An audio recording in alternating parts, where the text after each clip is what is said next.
Assalamualaikum warahmatullahi wabarakatuh. Alhamdulillah, salawat dan salam kepada Rasulullah Muhammad sallallahu alaihi wasallam.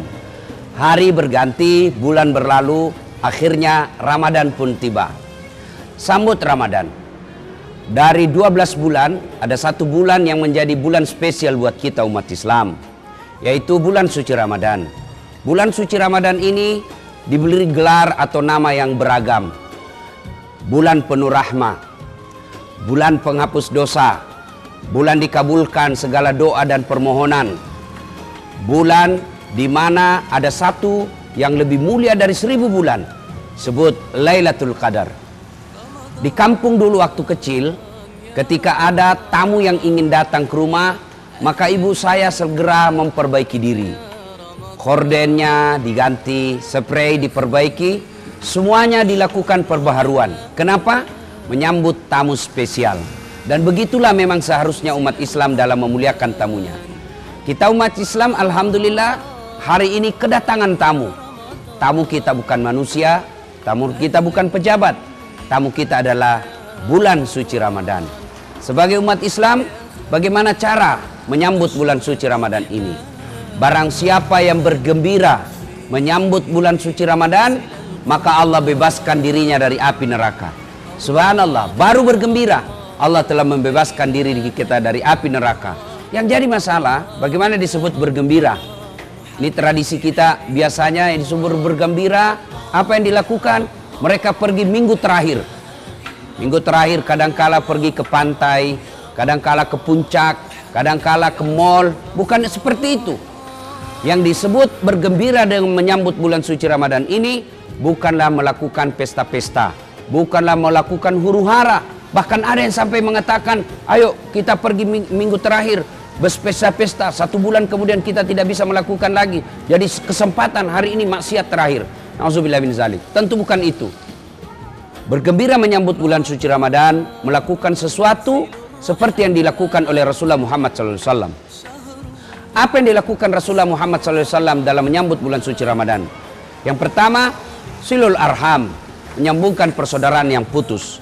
Mana yang disebut menyambungkan persaudaraan yang putus? Kita akan mendatangi saudara atau kenalan atau teman kantor yang pernah bertengkar dengan kita sehingga putus persaudaraan. Nah, ini teman kantor terutama. Kenapa? Karena teman kantor inilah yang sering kita berinteraksi. Mungkin ada teman kantor kita yang pernah kita lukai perasaannya, yang pernah kita ambil hak-haknya, yang pernah kita intimidasi, maka putus persaudaraan karena hal itu. Sebelum masuk Ramadan, atau paling tidak hari pertama Ramadan, kalau kita terlambat dan baru mengetahui hari ini, maka besok kita datangi, kita minta maaf. Pertama, jabat tangannya. Yang kedua, senyum. Kadang-kadang orang jabat tangan kan tidak tersenyum, malah mukanya bengkok. Jabat tangan. Nah, ini yang bertanya, Ustadz, bagaimana kalau dia perempuan dengan laki-laki? Berbeda pendapat ulama. Syafi'i tidak boleh. Imam Ahmad boleh saja selama tidak bernafsu. Nah, itu jabat tangannya. Yang kedua, pandang matanya. Ada orang biasa jabat tangan tidak melihat kita. Nah, itu tidak seperti itu adabnya. Pandang matanya. Yang ketiga, senyum. Ada juga dia pandang matanya, tapi dia ada senyum, malah melotot. Itu tidak seperti itu sunnahnya. Yang keempat, selawat kepada Nabi. Allahumma salli ala Sayyidina Muhammad wa ala ali Sayyidina Muhammad. Dan yang kelima, yang paling penting, sebut judul pelanggaran kita. Mas bro, maafkan saya. Kenapa? Saya pernah nipu kamu. Waktu itu kita kerja, saya tipu. Sebut judulnya. Dan yang keenam, kalau ini berkaitan dengan barang, kembalikan barangnya orang. Misalnya teman kantor, pernah kita ambil kertasnya 1 rim tanpa pemberitahuannya. Minta maaf, kembalikan 1 rim itu. Selama barang itu tidak dikembalikan, selama itu tobat tidak akan diterima. Pemirsa TVRI dimanapun Anda berada, inilah cara pertama menyambut bulan suci Ramadan. Silul arham, menyebutkan persaudaraan. Cara berikutnya bagaimana Ustadz? Yang kedua adalah dengan berdoa. Doanya apa? Nah, ini yang jadi masalah.